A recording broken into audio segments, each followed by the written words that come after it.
فاتحہ۔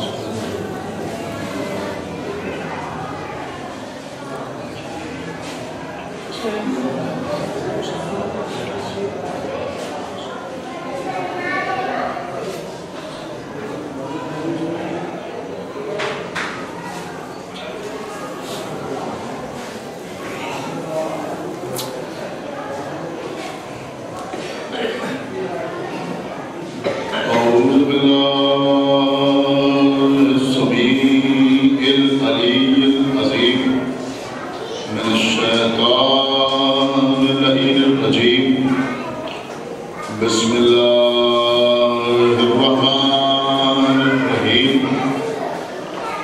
الحمد للہ الذی ہدانا لہذا وما كنا لنهتدي لولا ان هدانا اللہ۔ لقد جاءت رسل ربنا بالحق۔ الصلاة والسلام على صاحب الدين والإسلام والحل والحرام والركن والمقام والصلاة والصيام والسجود والقيام والشريعة والأحكام والحجة والقرآن والمحبة والإرفان والحق والبيان والكتاب والقرآن سيدنا ونبينا وشفيعنا ومولانا ومولى الثقلين جد الحسن والحسين أبي القاسم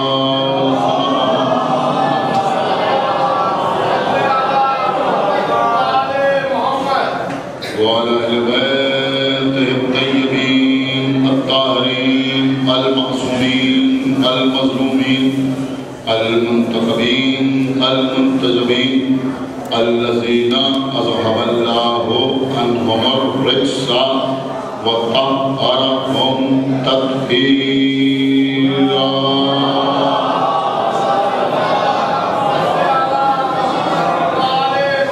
ورحمة الله على أعدائهم وقتلتهم وناصبي حقوقهم ومنكري فضائلهم ومصائبهم وشجاعتهم وسخاوتهم وطهارتهم وولايتهم وعظمتهم وعطشهم أجمعين من الآن إلى يوم الدين۔ اللهم عذبهم عذابا تستغيث منه أهل النار، آمين رب العالمين۔ أما بعد فقد قال الله سبحانه تبارك وتعالى في كتابه المجيد وفرقانه الحميد وقوله الحق۔ بسم الله الرحمن الرحيم۔ هو الذي بعث في الأميين رسولا منهم يتلو عليهم آياته ويزكيهم ويعلمهم الكتاب والحكمة۔ صلوات الله۔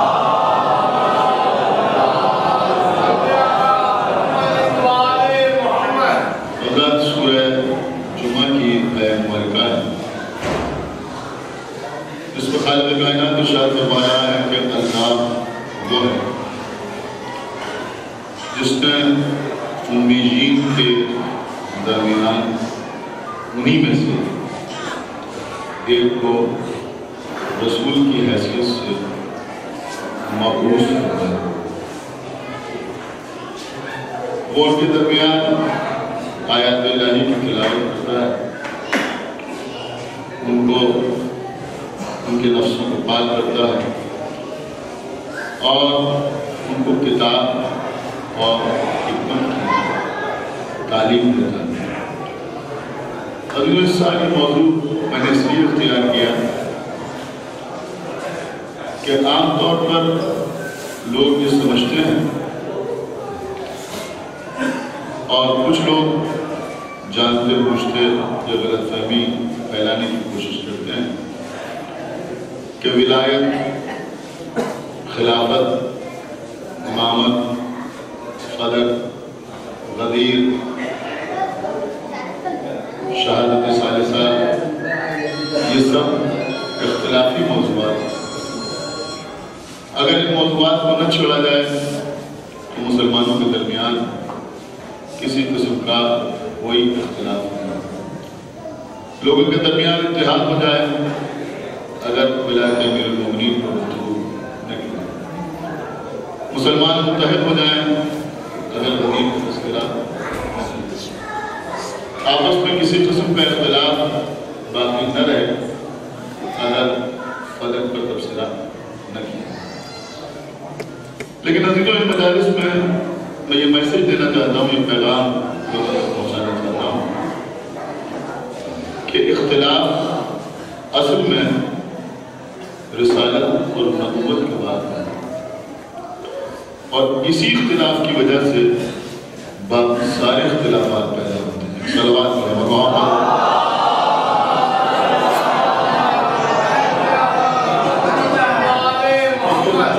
کو لوگ کہتے ہیں کہ شیعہ رسول کو نہیں مانتے، شیعہ پیغمبر کی تعریف کرنا نہیں جانتے،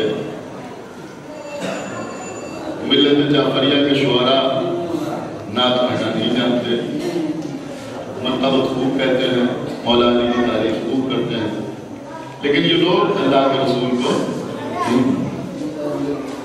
جبکہ عزیزوں، حقیقت یہ ہے کہ رسول کو جیسے ہم مانتے ہیں ویسے کوئی نہیں مانتا۔ صلوات پر محمد۔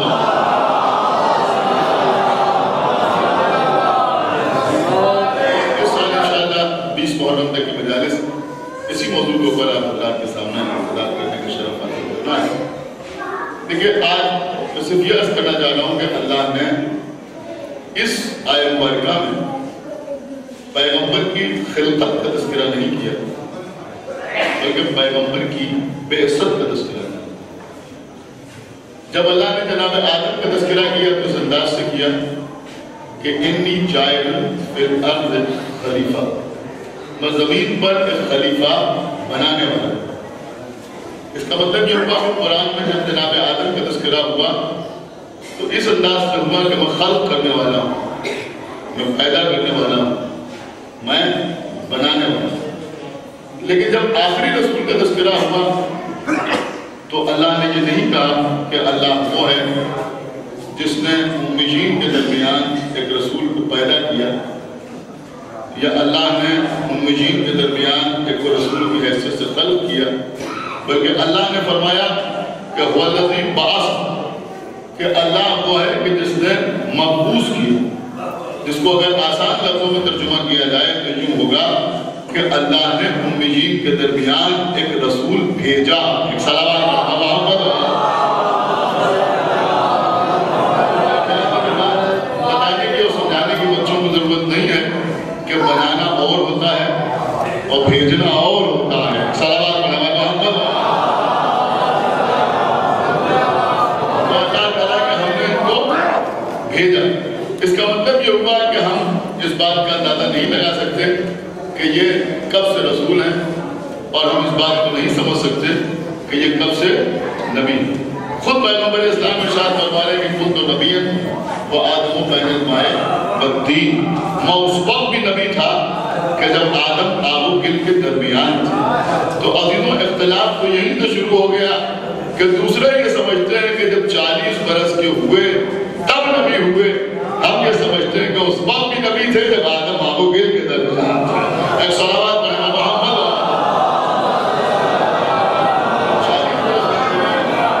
اور دوسرا ایک جو بنیادی فرق ہے، دیکھیے جو رکوانا کروا چکے اور بچے اپنے ذہنوں میں یہ باتیں رکھے جو اس سال میں جس میں عرض کر رہا ہوں، میں دعوت تحصیل کے لیے نہیں پڑھ رہا ہوں، بلکہ میں چاہتا ہوں کہ بچوں سے یہ میسج پہنچ جائے، اور اگر ان سے کوئی بات کرے تو ان کے پاس کم سے کم جواب ہو کہ رسول اللہ کے سلسلے میں اگر کوئی آپ سے سوال کرے کہ تم رسول کے بارے میں کیا عقیدہ رکھتے ہو، تو ایک بات آپ اپنے ذہن میں رکھیں کہ ہم میں اور اسلام کے باقی فرقوں میں فرق یہ ہے۔ لیکن خدا کے لیے جھولے کو ڈائی جانا جانے دیجیے گا، پڑھے لکھے حضرات بیٹھے ہوئے ہیں کہ ہم میں اور دوسرے فرقوں میں رسالت کے سلسلے میں بنیادی فرق یہ ہے کہ وہ یہ سمجھتے ہیں کہ جو نبی ہوتا ہے وہ معصوم ہوتا ہے، اور ہم یہ سمجھتے ہیں کہ جو معصوم ہوتا ہے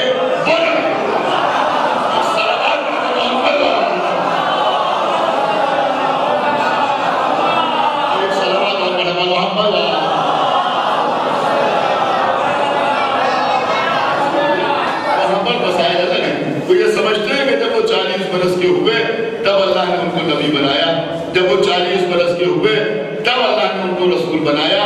ہم یہ سمجھتے ہیں کہ وہ جب دنیا میں آئے تو رسالت کے عہدے کے ساتھ آئے، جب دنیا میں آئے تو نبوت کا منصب ساتھ لے کے آئے، اور ہمارے پاس دلیل یہ ہے کہ جب آغوش مادر میں عیسیٰ کا نام کرتے ہیں تو وہ یہ کہتے ہیں کہ انی عبداللہ آتانی الکتاب وجعلنی نبیہ، کہ میں اللہ کا بندہ ہوں، اللہ نے مجھے کتاب عطا کی ہے اور اللہ نے مجھے نبی بنایا ہے۔ تو ہم یہ سمجھتے ہیں کہ جب چھوٹا نبی دنیا میں آتا ہے تو نبی بن کے آتا ہے، تو جب سردار انبیاء دنیا میں آتا ہے تو وہ نبوت لے کے آتا ہے۔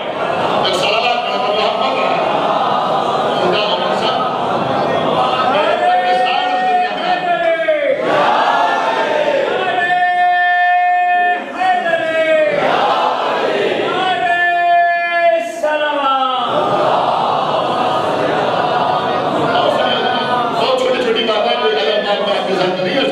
جو کسی کی سمجھ میں آئے اور کسی کی سمجھ میں نہ آئے، لیکن تو بیسب کے سلسلے میں بھی وہاں جو تصور پیش کیا جاتا ہے وہ پیش کیا جاتا ہے کہ پیغمبر اسلام غار حرا میں تھے، جبرائیل آئے، اور جب جبرائیل آئے تو پیغمبر جبرائیل کو دیکھ کے ڈرے، لیکن کیا سننا ہے خدا کے لیے بیدار ہوئیے۔ پیغمبر فرشتے کو دیکھ کے خوفزدہ ہوئے، اس لیے کہ انہوں نے اس سے پہلے ایسی کوئی مخلوق نہیں دیکھی تھی۔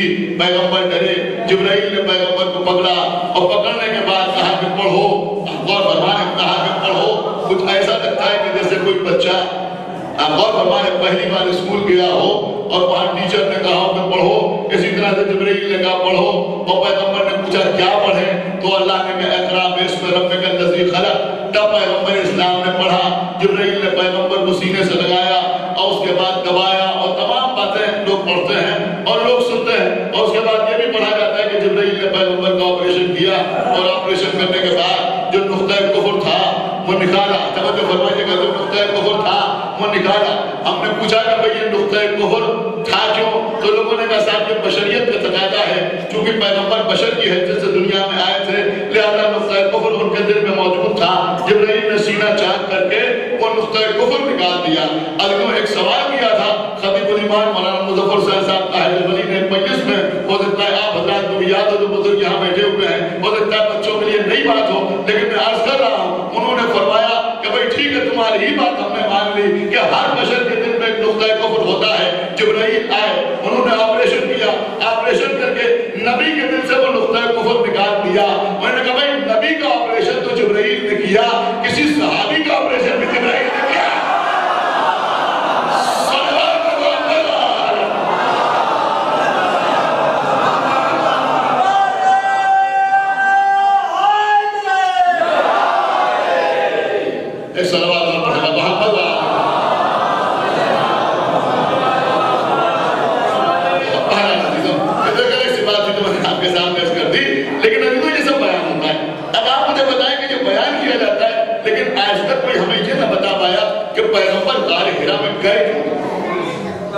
خدا کے لیے توجہ کے ساتھ سماعت فرمائے جو میں عرض کر رہا ہوں، ہو سکتا ہے کہ نئی باتیں بچوں تک پہنچ جائیں کہ یہ پیغمبر غار حرا میں گئے کیوں تھے، پیغمبر کو غار حرا میں جانے کی ضرورت کیوں پیش آئی، کیوں پیغمبر غار حرا میں گئے تھے؟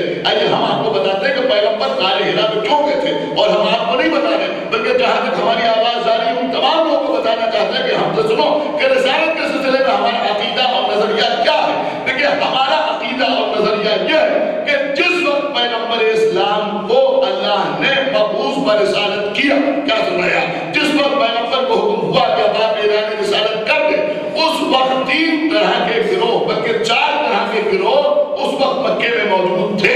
کچھ وہ تھے کہ جو یہودی تھے، کچھ وہ تھے کہ جو عیسائی تھے، کچھ وہ تھے جو مشرک تھے، اور کچھ وہ تھے جو دین حنیف کے ماننے والے تھے، جو اہل حنیف کہلاتے تھے۔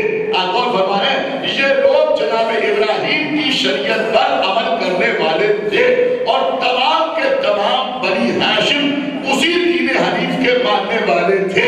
یہ لوگ ابراہیم کی شریعت پر چلنے والے تھے، اور ابراہیم کی شریعت میں خدا کے لیے بہت بیدار ہو کے سنیے گا، بہت بیدار ہو کے سنیے گا، ابراہیم کی شریعت نے رجب کے مہینے میں 1 مہینے مکمل طور پر کسی پہاڑ کے غار میں جا کے اعتکاف کیا جاتا تھا، یعنی لوگ کسی غار میں جاتے تھے اور 1 مہینہ غار کے اندر رہ اللہ کی عبادت کرتے تھے، اللہ کی عبادت کرتے تھے، صرف ضروریات کے لیے غار سے باہر نکلتے تھے، تو بنی ہاشم بھی غار حرا میں اعتکاف میں جا کر بیٹھتے تھے۔ کیا فرمایا؟ خدا کے لیے بیدار ہوئیے، خدا کے لیے بیدار ہوئیے۔ بنی ہاشم بھی غار حرا میں جا کر اعتکاف کے عالم میں بیٹھتے تھے اور پورا رجب کا مہینہ اسی اعتکاف میں گزارتے تھے۔ تو پیغمبر اسلام بھی 40 برس تک انہی بنی ہاشم کے ساتھ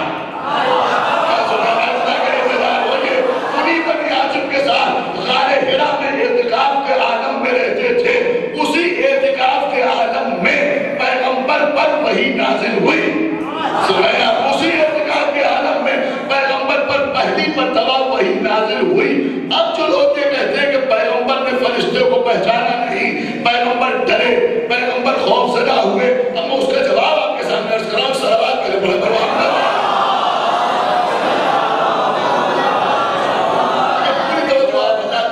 دیکھئے، جب پیغمبر اسلام یتیم ہوئے تو پیغمبر کو پناہ کس نے دی؟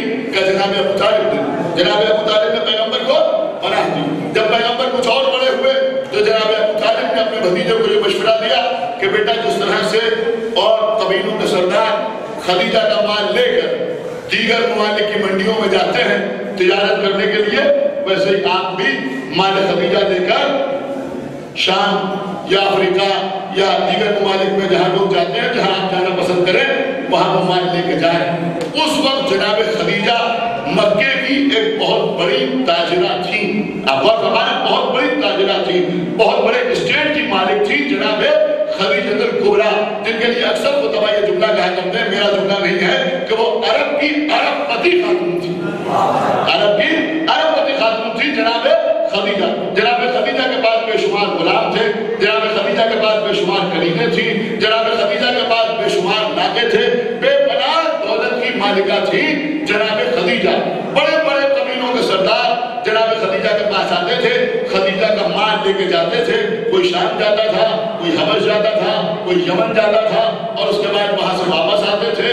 اب جو منافع کما کے لاتے تھے اس میں کچھ ان کے حصے میں آتا تھا، وہ جناب خدیجہ کو واپس کرتے تھے۔ اس طرح سے لوگوں کی بھی روزی روٹی چل رہی تھی اور جناب خدیجہ کا بزنس، جناب خدیجہ کا کاروبار پھل پھول رہا تھا۔ پیغمبر اسلام بھی جناب خدیجہ کے پاس گئے، بہت توجہ آپ بات کی، پیغمبر بھی جناب خدیجہ کے پاس گئے۔ جناب خدیجہ کوئی معمولی عورت نہیں تھی، صرف دولت پر نہیں تھی، کیا فرمایا؟ خدا کے توجہ فرمائیے گا، صرف درہم و دینار کی دولت نہیں تھی بلکہ علم کی دولت بھی موجود تھی۔ لہذا جب پیغمبر کو پہلی نگاہ میں دیکھا تو کچھ آثار پیغمبر کے چہرے میں دیکھے اور اس کا نتیجہ یہ ہوا کہ جناب خدیجہ کا جو غلام خاص تھا جس کا نام تھا میسرہ، دیکھیں بہت غور سے سنیے کہ جس کا نام تھا میسرہ، یہ میسرہ صرف جناب خدیجہ کا غلام نہیں تھا بلکہ یہ میسرہ جناب خدیجہ کے سارے بزنس کو مینج کرتا تھا، سارے بزنس کو کنٹرول کرتا تھا۔ آپ کیوں سمجھیں کہ جناب خدیجہ کی ساری اسٹیٹ سارے بزنس کا مینیجنگ ڈائریکٹر تھا یہ میسرہ؟ خدا کے توجہ کے ساتھ سمجھ فرمائیے گا، نام کا غلام تھا لیکن جناب خدیجہ کے سارے بزنس کو جو ہی ہینڈل کرتا تھا۔ جب کوئی خدیجہ کے پاس ان کا مال لینے کے لیے آتا تھا کہ ان کا مال لے کر دوسری منڈیوں میں جائے تو یہی میسرہ اس کو ہدایت کرتا تھا کہ وہ یہ مال کتنے میں بیچنا، یہ مال کتنی قیمت میں فروخت کرنا، اس کے بارے میں لوگوں کو یہ بتانا، اس کے بارے میں لوگوں کو یہ بتانا۔ دیکھیں تاریخ کر رہا ہوں آپ کے سامنے، اس کو لے کے فلاں بازار میں جانا، اس کو لے کے فلاں علاقے میں جانا، اس کی وہاں اچھی قیمت ملے گی، اس کی وہاں اچھی قیمت ملے گی، اور سارے کے سارے لوگ میسرہ کی ہدایت کے مطابق وہ مال لے کے جاتے تھے اور کامیاب ہو کے واپس آتے تھے۔ لیکن جب پیغمبر اسلام خدیجہ کے پاس مال لینے کے لیے آئے تو جناب خدیجہ نے اپنے مینیجنگ ڈائریکٹر یعنی میسرہ سے کہا کہ دیکھو محمد جو مال کہے ان کے حوالے کر دو۔ کیا سنایا؟ خدا کے توجہ فرمائیے گا، جو مال کہیں، خدا کے یہ بیدار ہوئیے، جو مال کہیں ان کے حوالے کر دو۔ دیکھو تم غلام کی حیثیت سے میرے پاس آئے مگر میں نے کبھی تمہیں غلام نہیں سمجھا، ساری تجارت تم ہی ہینڈل کرتے رہے، لیکن آج تمہیں محمد کے ساتھ غلام بن کے جانا ہے۔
کہ یہ عقیدہ خدیجہ نے بتایا کہ دیکھو کبھی محمد کو سب کے جیسا نہ سمجھ لینا، سب کے جیسا نہ سمجھ لینا۔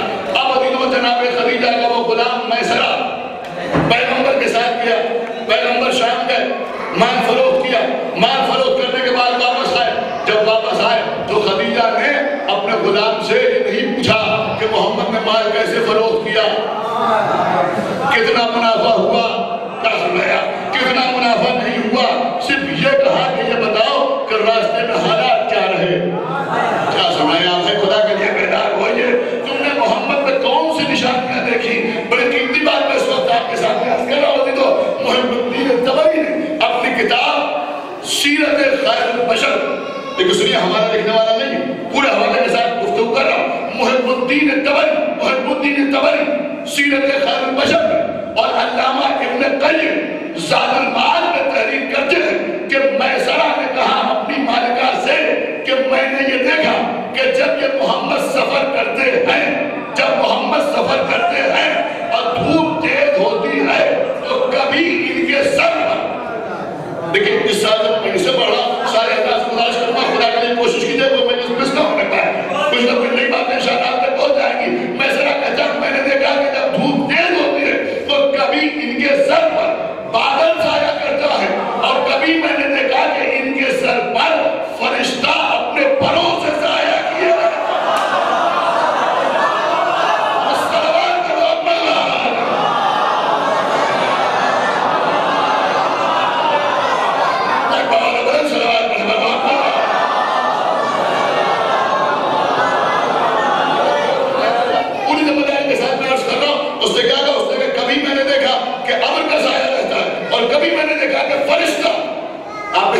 غور نہیں کیا، میں کیا عرض کر رہا ہوں، خدیجہ کا غلام کہہ رہا ہے، کیا سمجھا، خدیجہ کا غلام کہہ رہا ہے کہ میں نے دیکھا کہ فرشتہ اپنے پروں کا سایہ محمد کے سر کے اوپر کیا رہتا ہے۔ سارے مسلمان جو محمد کو ماننے کا دعویٰ ہم سے زیادہ کر رہے ہیں، عقیدہ یہ ہے کہ جب فرشتہ محمد کے پاس آیا تو محمد جبرائیل کو پہچان نہیں پائے، فرشتوں کو پہچان نہیں پائے۔ ہمیں انصاف سے بتاؤ کہ جب خدیجہ کا غلام فرشتہ کو پہچان دیتا ہے،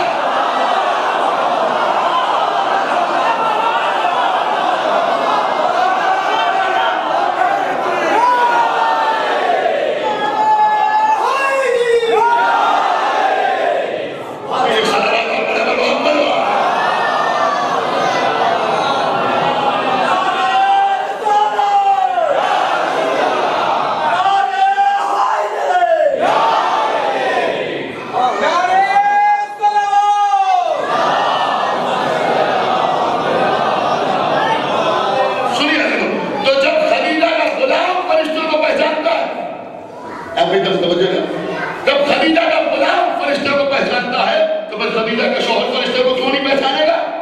اب عزیزو سنیے دوسری بات بیان کی جاتی ہے، وہ کیا بیان کیا جاتا ہے؟ میں نے کہا صاحب جب پیغمبر اسلام کو پر وحی نازل ہوئی، پیغمبر گھبرائے ہوئے گھر میں آئے، آگے جناب خدیجہ سے کہا کہ آج ایسا ہوا، ایک عجیب الخلقہ شے میں نے دیکھی، سمجھ رہے ہیں؟ تو جناب خدیجہ سنیے تو کیا کیا افسانے ہیں، کیا کیا بیتوکی بات ہے، کیا کیا فیصلے کرنے کے قصے بیان کیے جاتے ہیں۔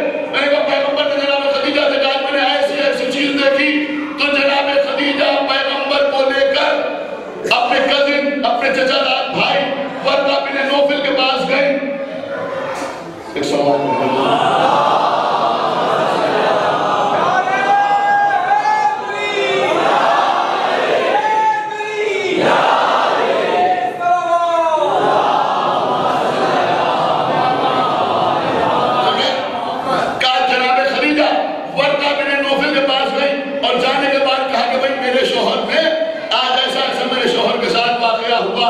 اور وہ غائب میں تھے اور انہوں نے ایسی ایسی چیز دیکھی، اور اس کے بعد آئے تو اس نے میرے شوہر کو دبایا، اب غور فرمانا، میرے شوہر کو دبایا، اور جب اس نے کہا تو میرے شوہر نے پڑھا تو ورقہ بن نوفل نے کیا سن رہے ہیں بھائی، آپ میرے متوجہ رہے، تو ورقہ بن نوفل نے کہا کہ مبارک ہو تمہارے شوہر کو اللہ نے نبی بنایا ہے، تمہارے شوہر کو اللہ نے رسول بنایا ہے۔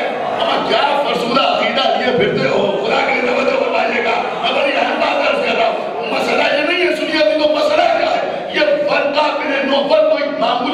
نہیں تھے، یہ بھی ابراہیم کے دین کے اوپر قائم تھے۔ لیکن توجہ کے ساتھ سماعت فرمائیے گا، اور یہ ایسے زبردست عالم تھے کہ انہوں نے زبور اور توریت اور انجیل جو عبرانی زبان میں نازل ہوئی تھی، ان کتابوں کا ترجمہ عربی میں کیا تھا۔ آپ سمجھنے میں کیا عرض کر رہا؟ یہ اتنے پڑھے لکھے آدمی تھے کہ انہوں نے ان کتابوں کا ترجمہ عربی زبان میں کیا تھا۔ یہ جناب خدیجہ کو اکثر بتایا کرتے تھے کہ آخری زمانے میں، اس زمانے میں ایک رسول کا ظہور ہونے والا ہے۔ ایک رسول کا ظہور ہونے والا ہے، جس کی شان یہ ہوگی کہ اس کا سایہ نہ ہوگا، جس کی شان یہ ہوگی کہ اس کے اوپر فرشتہ پر سے سایہ کر کے چلے گا، جس کی شان یہ ہوگی کہ اس کے سر کے اوپر بادل کا سایہ ہوگا، جس کی یہ شان ہوگی، یہ شان ہوگی۔ اگر پتھر پہ چلے گا تو نقش قدم بنیں گے، خاک پہ چلے گا تو نقش قدم نہیں بنیں گے۔ اس کے بعد فرشتہ آئے گا، غار کے اندر فرشتہ آئے گا، اس سے اقرا کہے گا۔ وہ ساری علامات خدیجہ سے بیان کرتے رہتے تھے۔ جب پہلی وحی نازل ہوئی تو خدیجہ خوشی خوشی رسول اللہ کو لے کر ورقہ بن نوفل کے پاس گئی، یہ بتانے کے لیے کہ آپ کا انتظار ختم ہوا، محمد کا ظہور آ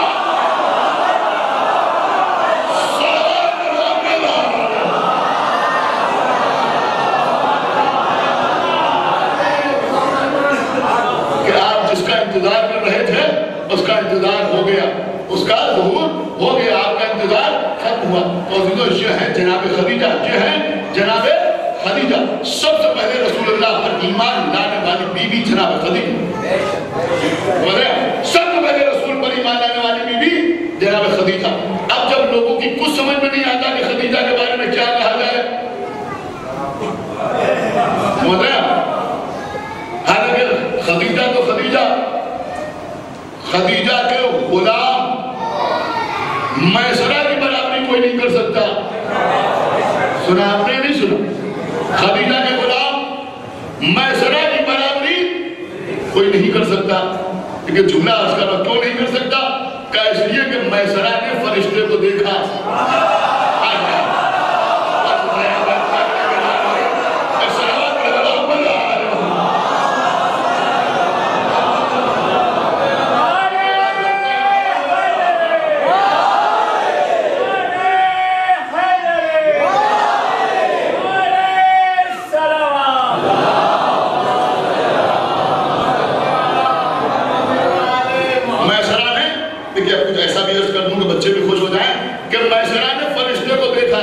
یہ فرشتے کو دیکھنا کوئی معمولی مسئلہ نہیں ہے۔ خدیجہ کے غلام نے فرشتے کو دیکھا، سنایا، خدیجہ کے غلام نے فرشتے کو دیکھا۔ جملہ عرض کر رہا ہوں، اب حیرت نہ کیجیے گا، اب حیرت نہ کیجیے گا، جس بی بی کا غلام فرشتے کو دیکھ سکتا ہے، اگر اسی بی بی کے گھر فرشتہ چکی چلانے کے لیے آ جائے،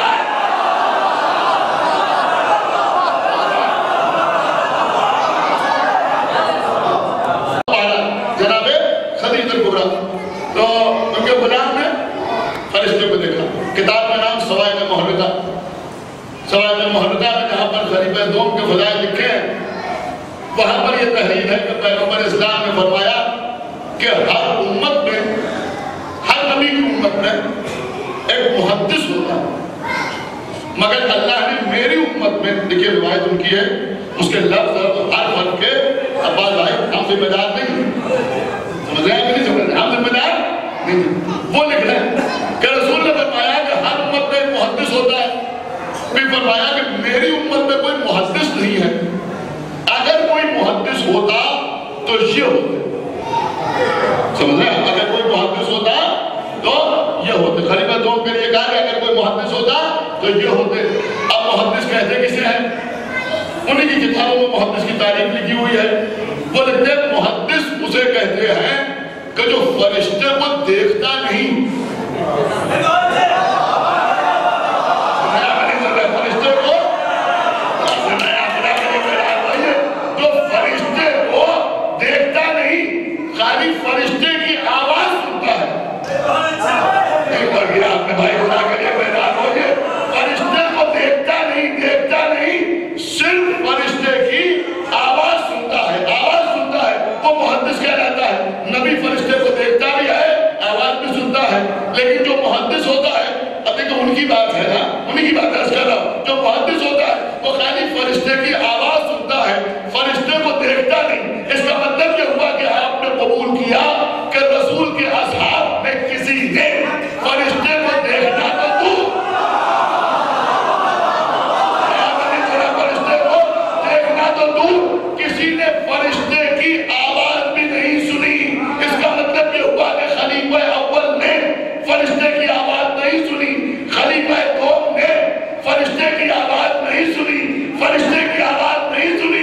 اب جملہ عرض کرنا ہے کہ بھئی رسول کی باقی ازواج کا مقابلہ خدیجہ سے نہ کرنا، اس لیے کہ ان کے باپ خدیجہ کے غلام کے مقابلہ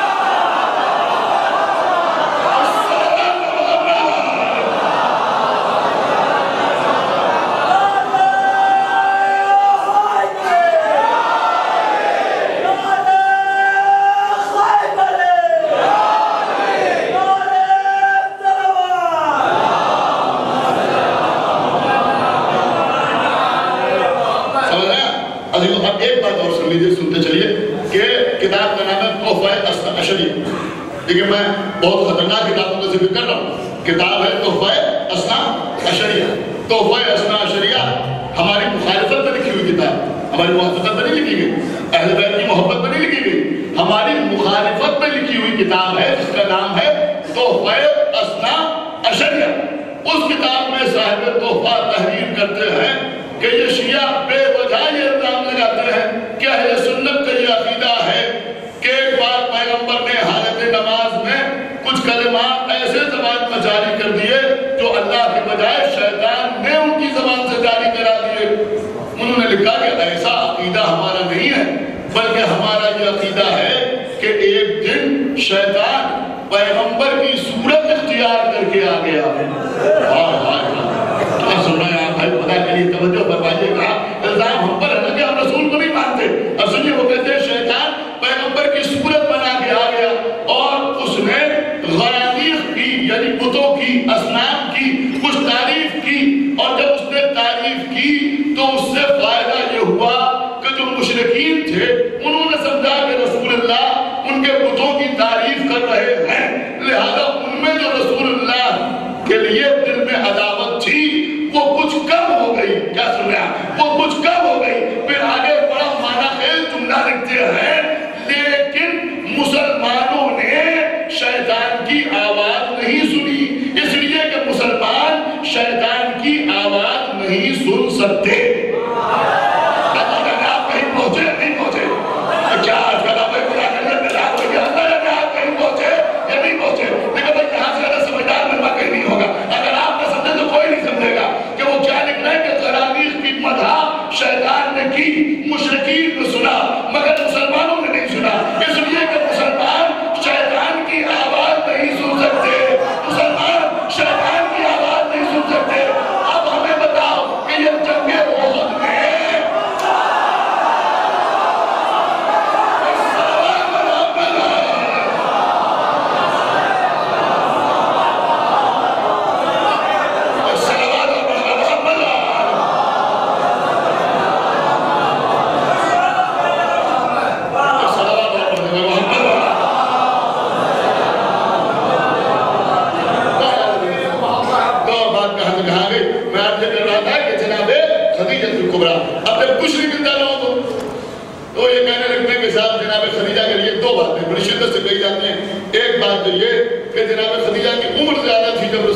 شادی ہوئی، پیغمبر 25 سال کے تھے اور جناب خدیجہ 40 سال کی تھی۔ عام طور پہ لوگ یہی بیان کرتے ہیں کہ جناب خدیجہ 40 سال کی تھی اور پیغمبر 25 سال کے تھے۔ 15 سال کا فرق تھا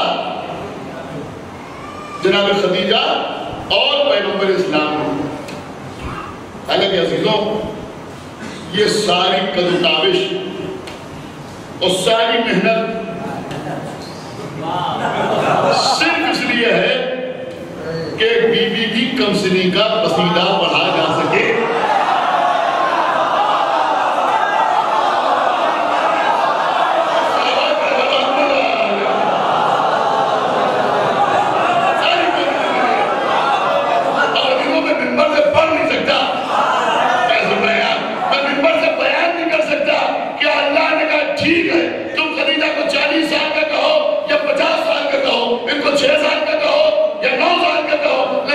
کمسنی سے ان کو کوئی فائدہ نہ ہوگا، خدیجہ کی عمر سے انہیں کوئی نقصان ہوگا۔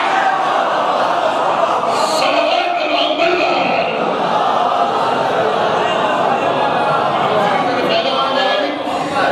لیکن عزیزوں حقیقت یہ ہے کہ پھر وہی حوالہ میں سیرت خیر بشر میں محب الدین طبری نے لکھا کہ جناب خدیجہ کی عمر کتنی تھی؟ 28 سال، 7 سال لکھا۔ اور یہ جو بات میں عرض کر رہا ہوں یہ کسی ایسی کتاب سے نہیں عرض کر رہا ہوں جو کہیں ملے یا نہ ملے، ابھی دیوبند سے محب الدین طبری کی جو سیرت خیر بشر چھپی ہے، یہ لیٹسٹ جو ابھی چھپی ہے، جس میں بہت کچھ بدل دیا گیا ہے، تحریف کر دیا گیا ہے، تفصیل کر دیا گیا ہے، اس میں بھی لکھا ہے کہ جناب خدیجہ کی عمر 28 سال۔ اگر جن لوگوں نے 40 سال کی عمر لکھی ان کا بھی ماننا یہ رہا کہ درو کو حافظہ نواشا السلام علیہ محمد کہ جھوٹے کے پاس حافظہ نہیں رہتا، یعنی بیچارہ جھوٹ بول کے بھول جاتا ہے۔ سمجھ رہے ہیں؟ جن لوگوں نے اپنی کتابوں میں جناب خدیجہ کی عمر 40 برس لکھی، وہ 2-4 صفحات کے بعد لکھتے ہیں کہ جناب خدیجہ 40 سال کی تھی جب ان کا عام پیغمبر اسلام سے ہوا۔ اس کے بعد لکھتے ہیں کہ تقریباً 26 سال جناب خدیجہ پیغمبر کے ساتھ رہی۔ سن رہے ہیں؟ 26 سال پیغمبر کے ساتھ رہی، اور پھر لکھا کہ 55 سال کی عمر میں ان کی وفات ہو گئی۔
کنوارا رکھنا پسند کیا، لیکن غیر کفو سے مریم کی شادی ہو جائے یہ اللہ نے گوارا نہیں کیا۔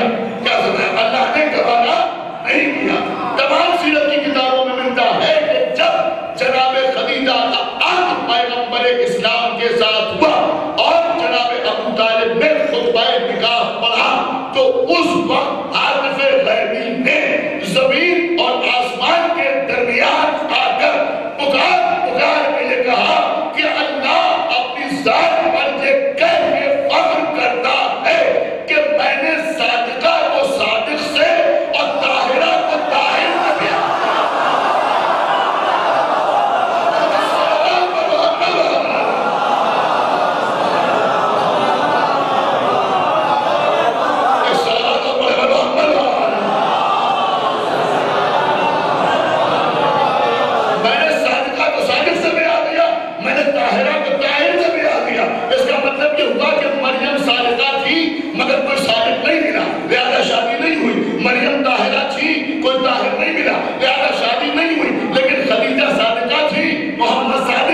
خدیجہ طاہرہ تھی، محمد طاہر تھے۔ اب ہمیں بتاؤ کہ جب خدیجہ صادقہ اور طاہرہ تھی تو محمد سے پہلے کون صادق اور طاہر مل گیا؟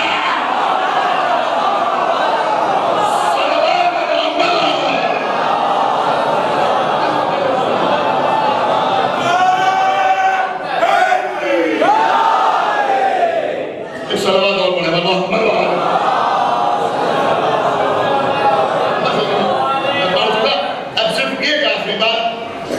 اور وہ بھی باب فضائل جناب خدیجہ۔ اور انشاءاللہ آپ حضرات مکمل طور پر اسے محسوس کریں گے، اور میں سمجھتا ہوں کہ نکتہ کسی بھی طور پر رائنا نہ جائے گا۔ پہلی بار آپ کے درمیان عرض کر رہا ہوں، ابھی تو بہت غور سے سنیں۔ دیکھیے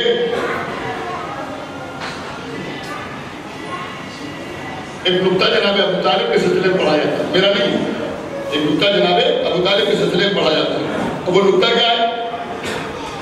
کہ وہ نکتہ یہ ہے کہ اللہ کا حکم آنے کے بعد، یعنی کسی مسئلے میں اللہ کا حکم آنے کے بعد جو اس پر عمل نہ کرے وہ باغی کہلاتا ہے۔ کیا کہلاتا ہے؟ باغی کہلاتا ہے۔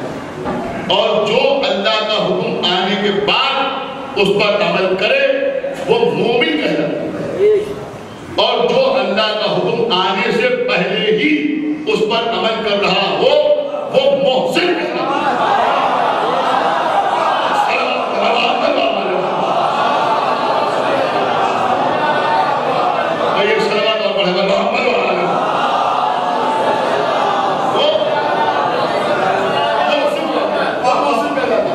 تو اب اللہ نے قرآن کے رسول اللہ کی نصرت کا، رسول کی مدد کرنے کا حکم دیا کہ بھاگ جائے وہ باغی کہتا ہے۔ میں غلط نہیں ہے کیا؟ وہ باغی کہہ رہا ہے، اور جو محمد کا ساتھ دے وہ مومن کہہ رہا ہے۔ لیکن حکم نصرت آنے سے پہلے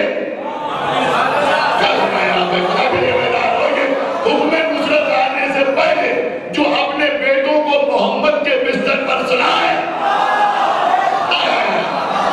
وہ مومن نہیں کہہ جائے گا بلکہ وہ محسن کہہ جائے گا۔ سلام محمد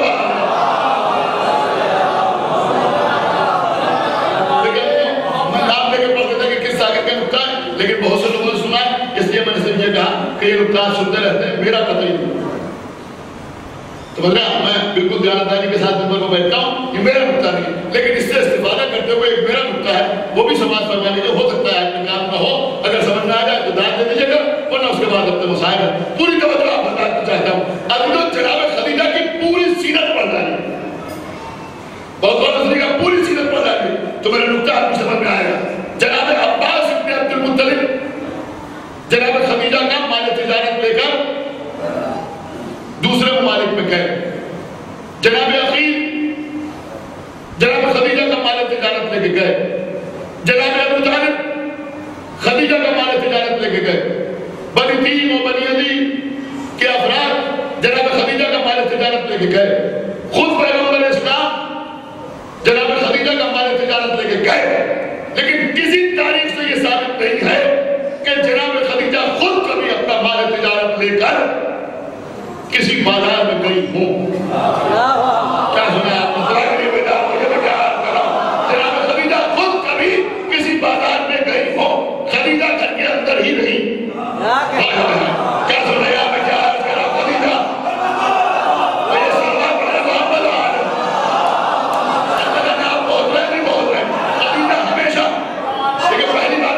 خدیجہ ہمیشہ اپنے گھر کے اندر رہی، دوسرے کا مال تجارت لے کے جاتے رہے۔ جو کہ اللہ نے قرآن میں نبی کی ازواج کو حکم دیا کہ قرنا فی بیوتکن، کہ تم اپنے اپنے گھروں میں بیٹھ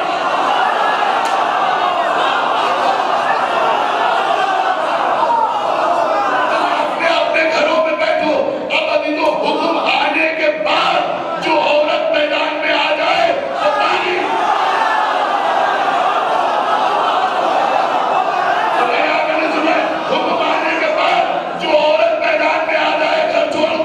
وہ پانی حکم آنے کے بعد ام سلمہ جیسی رسول کی زوجہ گھر میں بیٹھی رہے تو وہ مومنہ کہلائے گی، لیکن حکم آنے سے پہلے جو بیوی گھر سے نہ نکلے وہ محسنہ کہلائے۔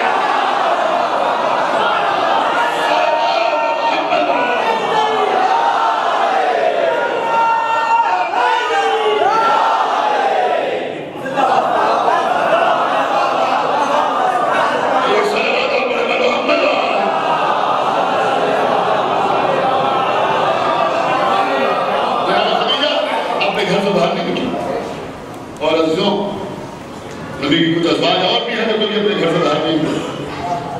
جناب سودا اپنے گھر سے باہر نہیں گئی، جناب ام سلمہ اپنے گھر سے باہر نہیں گئی۔ عزیزوں، ازواج رسول میں سب سے طویل عمر جو پائی وہ جناب ام سلمہ نے پائی، اور رسول اللہ کے بعد کافی دن تک جناب ام سلمہ باحیات ہوئی۔ سن 62 ہجری میں جناب ام سلمہ کی وفات ہوئی۔ کربلا کے واقعے میں جب کربلا کا واقعہ ہوا اس وقت جناب ام سلمہ باحیات، امام حسین انہی سے رخصت ہو گئے تھے۔ عزیزوں، ہمارا سلام رسول کی زوجہ پر جو حقیقت ام المومنین کہلانے کی حقدار، شاید میں نے پہلے بھی کبھی پڑھا تھا، اس کو پھر بھی چاہنا کہ آپ کے سامنے عرض کر دوں کہ یہ جناب ام سلمہ ہی تھی کہ جب بی بی فاطمہ زہرا آگ ہو رہا تھا تو اس وقت جیسے اکثر جب کسی ایسی بچی کا آگ ہوتا ہے جس کی ماں موجود نہ ہو تو باپ کی آنکھوں میں آنسو آ جاتے ہیں، بچی کی ماں ہو جاتی ہے۔ سائل مناقب لکھتے ہیں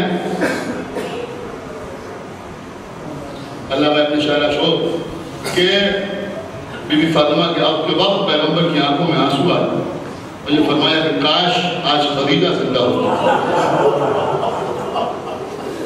اور پھر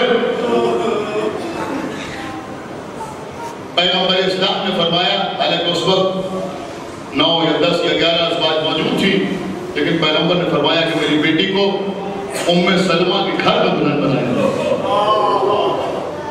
تو بی بی سیدہ کو جناب ام سلمہ کے بات بچوں کو یاد رکھنے کی ہے کہ جناب ام سلمہ کے گھر میں دلہن بنایا ہے۔ بی بی سیدہ جب رخصت ہو کے مولا علی کے گھر آئیں تو جناب ام سلمہ کے گھر سے آئیں۔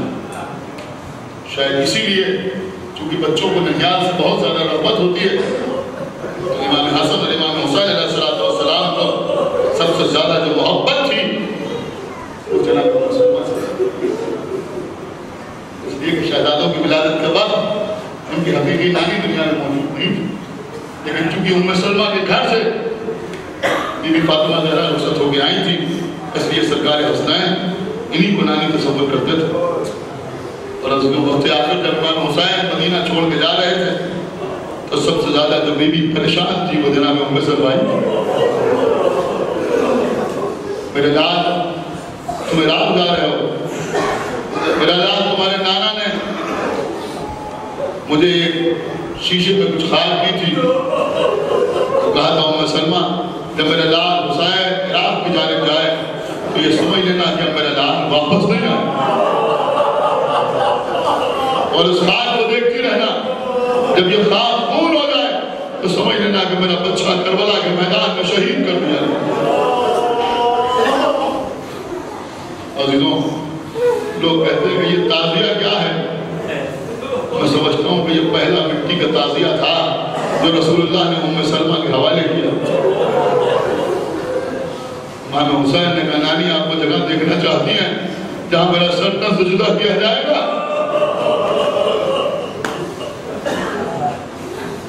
ام سلمہ نے فرمایا ہاں بیٹا۔ امام حسین نے زمینوں کو حکم دیا، دنیا کی زمینیں پست ہوئی، کربلا کی زمین بلند ہوئی، اشارے سے دکھایا کہ وہ نشیب ہے جہاں میں گھوڑے سے زمین پاؤں۔ شمر کا خنجر چلے گا، آگے بڑھائے۔ ابو درار کے بیٹے نے ایک مٹھی خاک اٹھا کے اپنی نانی کو دی، نانی اس خاک کو اسی خان میں شامل کر دیا۔ بس میں پڑھ چکا میں یہ میں اکثر یہ بتایا پڑھتا ہوں کہ 3 بیویاں ایسی ہیں کہ جن کو کربلا امام حسین اپنے ساتھ لے کے نہیں مدینے میں چھوڑ کے گئے۔ ایک جناب ام سلمہ، دوسرے جناب ام المنین، اور تیسرے کیا نام لینے کی ضرورت ہے؟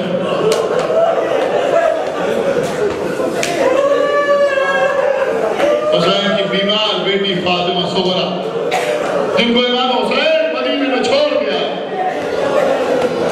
لیکن تینوں کو ساتھ نہ لے جانے کے اسباب الگ الگ تھے۔ ام سلمہ کو اس لیے لے کے نہیں آئے کہ اگر کوئی یہ نہ کہے کہ حسین بھی رسول کی ایک زوجہ کو میدان میں لے کے آ گئے، لہٰذا ام سلمہ کو مدینے میں چھوڑ دیا۔ ام المنین کو کیوں لے کے نہیں آئے؟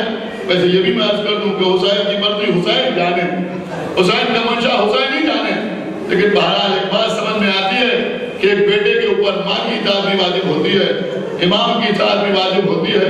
امام حسین نے شہداء کی جو فہرست بنائی تھی، جو ترتیب بنائی تھی، اس میں کسی رد و بدل کی گنجائش نہیں تھی، اس میں کوئی ترمیم نہیں ہو سکتی تھی۔ اگر ام المنین کربلا کے میدان میں ہوتی تو کبھی یہ گواہ نہیں کر سکتی تھی کہ قاسم کا لاشا بحال ہو رہا ہے، عباس زندہ ہے۔ لہذا اپنے بھیا کو مشکل سے بچانے کے لیے امام حسین جناب ام المنین کو چھوڑ دیا۔ اب امام حسین کی 6 سال کی بیٹی جناب فاطمہ صغرا، ابھی تو قافلہ جا رہا ہے، جناب فاطمہ صغرا کبھی جناب زینب کے پاس آتی ہیں، کبھی اماں کیا آپ بھی مجھے چھوڑ کے چلی جائیں گے؟ کبھی جناب ام کلثوم کے پاس آتی ہیں، ارے آپ بھی سفارش کیجئے بابا سے کہ مجھے ساتھ لے کے چلیں۔ کبھی جناب ام العباس کے پاس، اماں آپ کو تو معلوم ہے کہ علی اصغر کے بغیر ہمارا جینا مشکل۔ کبھی جناب ام لیلا کے پاس، اماں آپ بھی چھوڑ کے چلی جائیں گی۔ ابھی تو اس وقت بڑا عجیب عالم ہوتا تھا کہ جب فاطمہ صغرا اپنے جانے والے جگہ کا دامن پکڑ کے کہتی تھی چچا عباس، آپ کس دل سے مجھے چھوڑ کے چلے جائیں گے؟ اس جگہ سے ایک ہی جواب ملتا تھا، بی بی صغرا ہم تو نہیں چاہتے لیکن جو آقا حسین کی مرضی۔ علی صغرا جب تھک گئی تو مایوس ہو کے گھر کے دروازے پہ آ کے سر جھکا کے کھڑی ہو گئی۔ اب صغرا ساتھ نہیں جا رہی۔ امام حسین نے بھی بیٹی کو دیکھا، صاحبان اولاد بیٹھے ہوئے ہیں، آنکھوں سے بہتے ہوئے آنسو دیکھے، چہرے پر مایوسی اور پریشانی کا اثرات دیکھے۔ امام حسین بیویوں کے درمیان آئے، آگے کہتے ہیں دیکھو ہم صغرا کو ساتھ لے کے نہیں جا رہے ہیں، لیکن ہم چاہتے ہیں جو بیوی بھی ہماری میں سوار ہونے کے لیے جائے پہلے صغرا کے سر پہ ہاتھ رکھے، چند تسلی و تشفی کے کلمات کہے، پھر جا کے ہماری میں سوار ہو جائے۔ جناب فضہ آئی، صغرا سے رخصت ہوئی، ہماری میں جا کے سوار ہو گئی۔ جناب عمر باب آئی، صغرا کی پیشانی کو بوسہ دیا، صغرا ہمیں معلوم ہے کہ علی اصغر کے بغیر تمہارا دل نہیں لگتا، اے صغرا مگر ہم تمہیں بھول نہ جائیں گے۔ عمر باب بھی جا کے ہماری میں سوار ہو گئی۔ جناب صغرا نے کوئی جواب نہیں دیا۔ جناب ام لیلا آئی، صغرا ایک ماں ہی جانتی ہے کہ بیٹی کو چھوڑ کے جانے کا درد کیا ہوتا ہے۔ صغرا ہم جا رہے ہیں مگر ہم تمہیں یاد رکھیں گے، ہم آقا حسین کو یاد دلاتے رہیں گے کہ صغرا مدینے میں موجود ہے۔ ام کلثوم آئی، کہا صغرا ہم عباس کو ہمیشہ اس بات کا احساس دلاتے رہیں گے کہ عباس اگر ایک بھتیجی سکینہ یہاں ہے تو ایک بھتیجی مدینے میں انتظار کر رہی ہے۔ بی بی صغرا نے کوئی جواب نہیں دیا۔ آخر میں جناب زینب آئی، صغرا کے سر میں ہاتھ رکھا، لب و رخسار کو چوما، اس کے بعد کا صغرا یا تو ہم واپس یا تمہیں جلد از جلد اپنے بعد بلانے کی کوشش کریں گے. بس یہ سننا تھا کہ سغرا کے صبر کا بعد ٹوٹ گیا. کہتی پھوپھی اماں آپ مجھے کچھ بتائیے یا نہ بتائیے مگر مجھے سب معلوم ہے. تو اجازت دو بس 2 منٹ کے اندر مجھے جواب ہو رہی ہے. کہتی پھوپھی اماں مجھے سب معلوم ہے. کہا سغرا تمہیں کیا معلوم ہے؟ کہ پھوپھی اماں میں جانتی ہوں کہ یہ جو قافلہ جا رہا ہے نا یہ صحیح سلامت واپس نہیں ہے. اے پھوپھی اماں میرے بابا سے ملاقات نہ ہوگی. سغرا یہ تم کیسے کہہ رہی ہو؟ کہا پھوپھی اماں آپ جانتی ہیں نا کہ میں بیمار ہوں. کہا بے شک سغرا تم بیمار ہو.